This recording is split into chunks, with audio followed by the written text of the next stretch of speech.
Okay, so I'm Ann Handley. I'm the Chief Content Officer of MarketingProfs, and we're here in Arizona at our digital marketing mixer.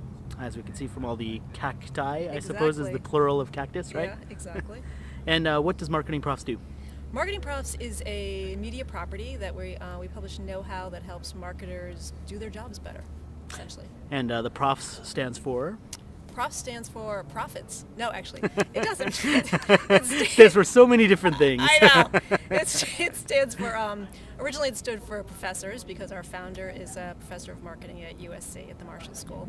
But it actually stands for marketing professionals and professors, meaning that, again, this is going back a few years to the founding of it and about how the two of them can kind of inform each other and just sort of, elevate the level of knowledge. So marketers can talk to professors and we can learn something from each other. Exactly. That's right. great. Exactly.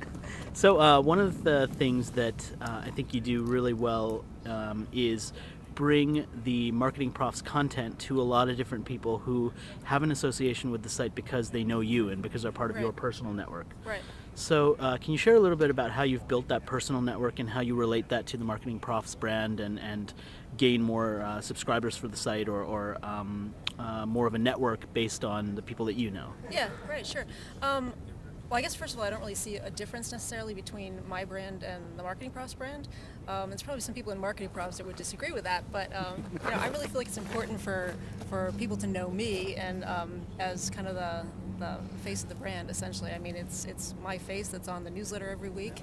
My face is on the blog, my face is on the Twitter account, and so.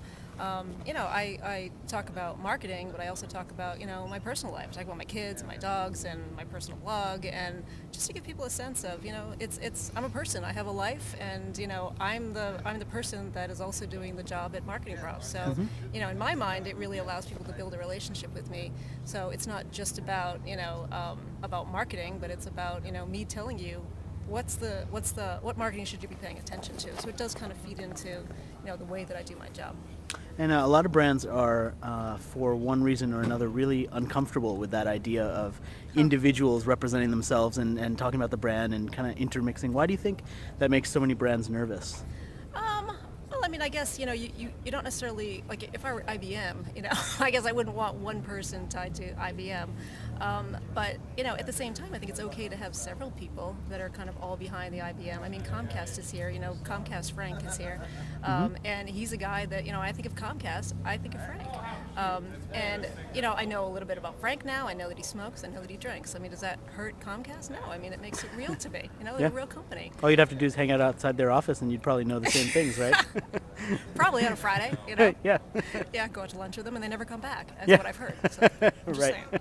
Yes, you could learn a lot just by camping out outside of an office, right? Exactly. We're not saying look through their trash or anything, but... Right. But I mean, I think your point is, does that make companies uncomfortable? I mean, I don't know. I'm not sure why it would, essentially, because we're all, people do business with people, and I think it's fine. I think it's good to have a personality. I'm sure you would agree with that. Yeah, it's, obviously, I think that's the lesson of the century. Yeah, but I write a book about just that, waiting. actually. Yeah, actually, I could help you. I could do a forward maybe for you. That'd be great. That'd be a good topic. Yeah. So one of the things that I think a lot of brands are starting to do when they do this is figure out where to dip their toe in the water. And as the Chief Content Officer, that's your title, right? Right. For MarketingProfs, you see lots of cases across your desk about brands that are doing it well, brands who maybe aren't doing it well. What's a good example that you might point to of somebody who's really doing some great things? Ooh, God. Somebody who's really doing some great things. You should have given me a heads up on that so I could have thought about it. Yeah. There's a lot of companies here, actually, who are really doing it well. I mean, Comcast, as I mentioned, I think is a company that really gets it. That's really doing it well. Dell is also speaking. Is it a here. company that gets it, or is it one guy that gets it? And he's sort of fighting I think he's reflective of the corporate culture. Interesting. And so Yeah. I would say that I think Dell is a company that is allowing its employees to kind of go out there. It's I guess there are I guess there's two ways to look at that. There are big companies that are kind of dipping their toe in and trying to get comfortable with this whole concept, like those guys. But then there's also companies that have kind of built their culture around this concept of, it's okay to have a personality. I mean, Gary Vaynerchuk is a clear example of that, right? I mean, he's a guy who, he's built his whole brand around, Wine Library TV, and now he's becoming, he's even moving beyond that, as he's kind of talked about today. Yeah. So on the flip side of that, what's a big mistake or hurdle that a lot of brands run into early on and sort of have to try and figure out their way past, I guess? Yeah, I think there's a lot of fear, because they're not really quite sure, what to do, essentially. Like I was just talking to somebody out here who just got on Twitter today, for an example, and this isn't a brand, this is just a person, but I'm just saying that I think it kind of represents kind of the general feeling, especially about social media and about, being out there with your customers. She was trying to open up a Twitter account, and she was saying, okay, so I've got Twitter, but I just noticed a message from somebody and it's coming from Twitterific. Is that Twitter? And there's also TweetScan. What is that? And what's Twirl? And I don't really understand how these all work together.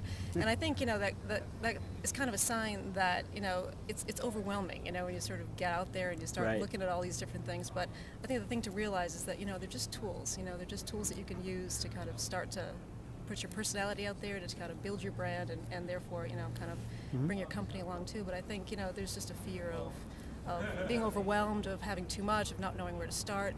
And so I guess to counter that, what I would say is, my first piece of advice is always just listen, just start looking at the blogs that are talking about you or talking about your industry and start reading them, comment on them if you feel like it, but you don't have to initially. Just get comfortable, just kind of start getting into into blogs, start looking through Twitter, start following people. You don't even have to say anything. Yeah.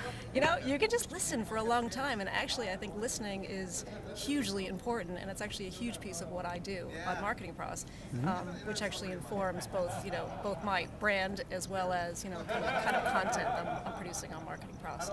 And it's so much easier to do that today because there's so many tools, like you said, that allow you to do that. Exactly. Right? And so it really, our thing at MarketingProfs is that we really try to always find the cutting edge, what's going to help people do their jobs better.